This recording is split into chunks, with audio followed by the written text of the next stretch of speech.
Hello everyone, welcome to All in Modern Gurukula.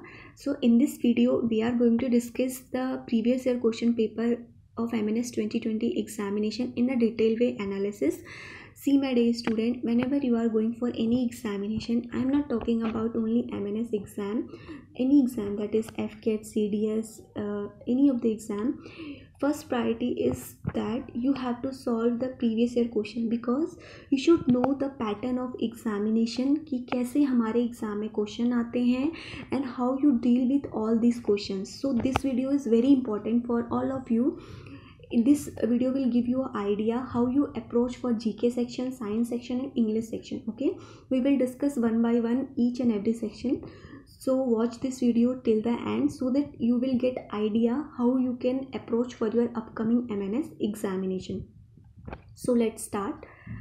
The first section is general intelligence. You all know that you having a three section, that is one is general intelligence, second is science and third one is your English.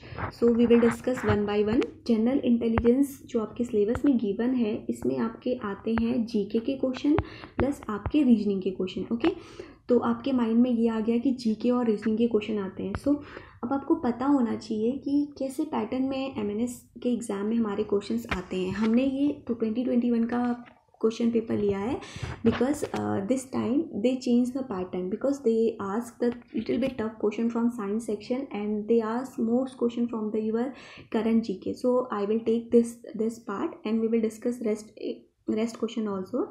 So let's start the first section जो हम आपका देख रहे हैं GK के. तो हम एक एक क्वेश्चन को देख के हम आइडिया लगाएंगे कि कैसे हमारे अपकमिंग एग्जाम में क्वेश्चन आने. The first question is Naval exercise पूछिए आपसे, इंडिया किसके बीच में है ये आपकी. ठीक है, तो अब इससे आपको कैसे एनालिसिस करना है प्रीवियस ईयर क्वेश्चन को. I am giving the idea कि how you approach of the previous year question paper. Okay, अब ये नवल एक्सरसाइज आपसे पूछ ली है तो आपके माइंड में आना चाहिए कि हाँ लास्ट ईयर ये एक्सरसाइज पूछी है तो may be this time they will ask the different exercise. तो first approach is that you have to write in your notebook that they ask question from your exercises. Okay, next question if we talk that is Dronacharya award is given to.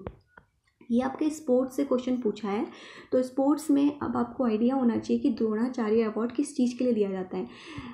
Rest भी बहुत सारे award होते हैं आपके, तो आपको वो चीज़ फिर नोट डाउन करनी है. देखिए प्रीवियस ईयर क्वेश्चन से ही आपके आने वाले क्वेश्चंस को आपको बहुत ज़्यादा आइडिया मिलेगा, बहुत ज़्यादा हेल्प मिलेगी. तो आपको एक एक क्वेश्चन को किस तरह से अप्रोच करना है मैं आपको वो तरीका बता रही हूँ. ठीक है, तो द्रोणाचार्य अवार्ड से आपको ऐसे देखना है कि हाँ रेस्ट भी कौन से अवार्ड हैं, कौन से आते हैं. Write down all the award in your notebook. Next question is para Olympic is held in which category of people. अब आपको पता होना चाहिए कि what is Olympic game and different type of Olympic game and उनमें से para Olympic किसके लिए होता है. ठीक है, ऐसे आपको अप्रोच करना है. I hope you are going to understand कि what I am trying to say. Next is pin का फुल फॉर्म बताना है, यानी कि इस बार पिन का पूछा है तो नेक्स्ट ईयर आपसे किसी और का पूछेगा, है ना. नेक्स्ट आपको पूछा है pin is the credit card mean, क्या है ये आपका. तो इसी तरीके से आपको रेस्ट जो होते हैं वो कार्ड्स भी देख लेने हैं. नेक्स्ट है आपका fastest swimmer of the world. अब ये आपका वर्ल्ड से क्वेश्चन पूछा है कि फास्टेस्ट स्विमर कौन सा है. तो आपको देख लेना है कि हाँ इंडिया में कौन सा है, ये कौन सा है. रिलेटेड करिए, लिंक करिए एंड उनको भी नोट डाउन करिए. ठीक है, कंट्री कौन सी आपकी है जो न्यूली फॉर्म हुई है, तो आपको अभी रिसेंट में देखना है कि कौन सी कंट्री न्यू फॉर्म हुई है. ठीक है, राइट टू मूव कौन से आर्टिकल में है. थोड़े बहुत ही पॉलिटिकल स्टैटिक का क्वेश्चन है. मदर टेरेसा यूनिवर्सिटी कहाँ पे सिचुएटेड है. तो और भी जो फेमस यूनिवर्सिटीज़ हैं उनके बारे में आपको देखना है. कौन सी रिवर आपकी इक्वेटर से क्रॉस करती है. अब जैसे ये क्वेश्चन आपका आया हुआ है, मैं आपको अप्रोच बता देती हूँ. ये क्वेश्चन जैसे आपका पूछा है तो आपको देखिए अब आपको क्या करना है. इस वाले क्वेश्चन में पूछा है इक्वेटर से कौन सी रिवर 2 बार क्रॉस होती है. तो आपको क्या क्या चीज़ें ध्यान में रखनी है कि इक्वेटर कौन कौन सी कंट्री से पास करता है. उसके बाद ट्रॉपिक ऑफ कैंसर कौन कौन सी कंट्री से पास करते हैं. कैप्रिकॉर्न किससे पास करता है. इंडिया से कौन सी लाइन पास करती है. तो इस तरीके से आपको क्वेश्चंस को आपस में क्या करना है, लिंक अप करना है. समझ में आ रहा है. एंड नेक्स्ट हम लोग देखते हैं और आगे क्वेश्चंस को. सेम इसी तरीके से देखिए बुक से क्वेश्चन आया है कि किसको आपका बुक प्राइज़ मिला था. ठीक है, हाईएस्ट सिविलियन अवार्ड कौन सा होता है. सारे इसी तरीके से WHO ये योजना से क्वेश्चन आया है, आपका जनता कर्फ्यू से आपका क्वेश्चन आया है। तो आपको हर एक क्वेश्चन को किस तरीके से डिटेल स्टडी करनी है वो मैंने आपको यहाँ पे एक्सप्लेन किया है। मैं आने वाली वीडियोस में आपको प्रीवियस ईयर के हर एक क्वेश्चन से रिलेटेड क्वेश्चंस भी मैं बताऊँगी। अभी यहाँ पे मैं आपको बता रही हूँ कि आपको कैसे एफर्ट्स करने हैं, ठीक है। तो आप लोग इस तरीके से पूरे जीके के सेक्शन को कवर करेंगे। आई होप आपको समझ में आया किस तरीके से करना है। अब सेम इसी तरीके से आपको देखना है कि सैटेलाइट ऑफ अर्थ क्या है, दिल्ली चलो किसने स्लोगन दिया था। फिर आपने देखा कि दिल्ली चलो स्लोगन जिसने भी दिया था तो आपको और उससे रिलेटेड कौन कौन से फेमस स्लोगन्स थे वो किसने दिए, ऐसे आपको देखना है, ठीक है। अब यहाँ पे first women to win Booker prize of India बताया है, तो आपको देखना है कि अच्छा वर्ल्ड में किसने दिया था और कौन से प्राइज़ होते हैं। इस तरीके से आपको क्वेश्चंस को आपस में लिंकअप करना है और अपने नॉलेज को बढ़ाना है, ठीक है। जैसे जैसे आप बढ़ाएंगे तो आप खुद ही कनेक्ट करने लगेंगे चीज़ों को। समझ में आया। नेक्स्ट हम देखते हैं सेम इसी तरीके से आपको सारे देखिए आप हर एक सेक्शन में फिर आपका फुल फॉर्म पूछे हैं, ये किसी से वहाँ पे आपका पैरा ओलंपिक पूछा था, समर ओलंपिक पूछा है, ये सारे आपको इसी तरीके से आपको लिंक करने, मैंने आपको अप्रोच बता दी है, ठीक है। नेक्स्ट हम देखते हैं सेम देखिए ये सभी आपको डेज को करने हैं, डेज में से क्वेश्चन आते हैं आपके, ठीक है। ये आपको किस चीज़ का सिंबल है ये पूछा है, थीम क्या थी ये पूछा है, ह्यूमन राइट डे कब होता है ये आपसे क्वेश्चंस पूछे हैं, तो आपको इस तरीके से लिंक करना है। नेक्स्ट हम देखते हैं ये सारे आप लोग करेंगे, मैं आपको अपकमिंग वीडियोस में बताऊंगी भी सारा डिटेल एनालिसिस। यहाँ पे आप लोग समझ लीजिए कि किस तरीके से आपको खुद से एफर्ट्स करने हैं। अब हम रीजनिंग की बात करें तो रीजनिंग देखिए वैसे तो बहुत ज़्यादा है, बट आपके एग्जाम में जो पैटर्न आता है वो ये इस तरीके से क्वेश्चंस आए थे, यानी कि आपको इस तरीके के क्वेश्चंस को ही अप्रोच करनी है, ज़्यादा प्रैक्टिस करनी है, ठीक है। अब यहाँ पे देखो ब्लड रिलेशन का क्वेश्चन आया हुआ है, डेज का क्वेश्चन आया है, तो आपको ये करना है, ठीक है। अब हम आगे देखते हैं इंग्लिश सेक्शन में आप लोग सेम इसी तरीके से अप्रोच करेंगे, उस पार्ट्स पे ज़्यादा ध्यान देंगे। स्पेलिंग पे क्वेश्चन आया है तो डेली एटलीस्ट 5 स्पेलिंग के क्वेश्चंस को सॉल्व करिए। Any how they will ask this time also the question from this your spelling, okay. Next is idiom and phrases, तो डेली याद करिए एटलीस्ट 2 ईडियम एंड फ्रेजेस, तो एग्ज़ाम तक काफ़ी सारी आपको याद हो जाएंगी। नेक्स्ट हम देखेंगे फिर से आपको देखो प्रीपोजिशन से क्वेश्चन आया है, तो प्रीपोजिशन इज़ इम्पॉर्टेंट टॉपिक। जब भी आप ग्रामर पढ़ेंगे तो अच्छे से प्रीपोजिशन करेंगे। One word substitution they will definitely ask question from this year also, तो आपको यहाँ से आइडिया मिलेगा कि मैं आपको ये सब क्यों बता रही हूँ, because you will get a idea which topic is important for you people and which topic not important for you, okay. आपको किसी से पूछने की ज़रूरत नहीं है कि क्या आएगा एग्जाम में क्या नहीं आएगा। See the previous year question and write down the important topic and work on that, तभी आपको होगा। सिर्फ सोच लेने से नहीं होगा, take action also, okay.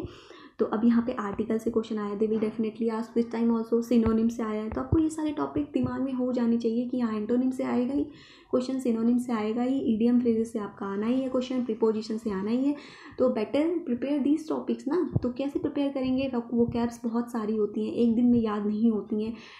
Try to memorize daily at least 2 to 3 वो कैप्स, डेली 2 से 3 नए वर्ड सीखिए। आप एग्जाम तक इतने एक्सपर्ट हो जाएंगे कि आप खुद ही एलिमिनेट करके राइट आंसर पे पहुंच जाएंगे, ठीक है। अब हम बायो के क्वेश्चंस देखते हैं। बायोलॉजी के लिए you have to read NCERT of class 11 and 12, ठीक है। आपको एटलीस्ट एक बार तो एनसीईआरटी पढ़नी ही पड़ेगी, बिकॉज एनसीईआरटी बायो की मस्ट है।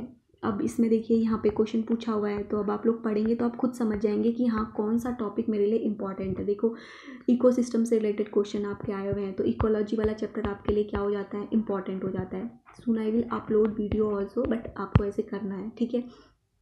इस तरीके से आपको साइंस प्रिपेयर करनी है, समझ में आ रहा है।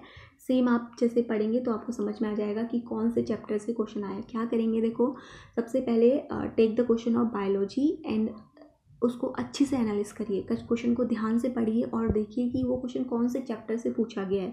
फिर उस चैप्टर को उठाइए और वहाँ पे देखिए कि उससे रिलेटेड और कौन से मैक्सिमम क्वेश्चंस की पॉसिबिलिटी है जो एग्जाम में आ सकता है। तो इस तरीके से आप अप्रोच करिए, एक नोटबुक बनाइए, उसमें प्रीवियस ईयर क्वेश्चन को पूरा लिखिए। तो वहाँ पे देखिए कि हाँ ये क्वेश्चन अगर इस बार इकोसिस्टम से ये टॉपिक पे क्वेश्चन आया तो मे भी हो सकता है इस बार ये क्वेश्चन पूछ दे। तो पॉसिबिलिटी ऑफ क्वेश्चंस ऐसे करके आप करते जाएंगे तो आप एक राइट डायरेक्शन में प्रिपरेशन करेंगे और आपकी जो क्वेश्चन होंगी वो बिल्कुल करेक्ट भी होंगे और आपको एनालिसिस करने में भी कोई दिक्कत नहीं होगी। आप बिल्कुल सही क्वेश्चन को अटेम्प्ट करके आएंगे।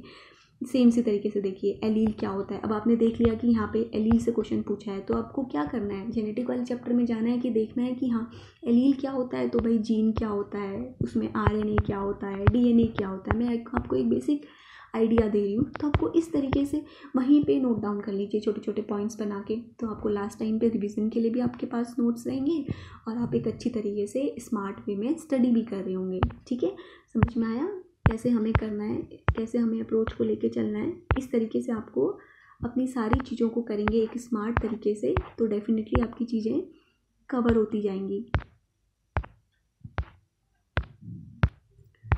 अब हम देखेंगे, आगे मूव करेंगे। सॉरी, एक मिनट।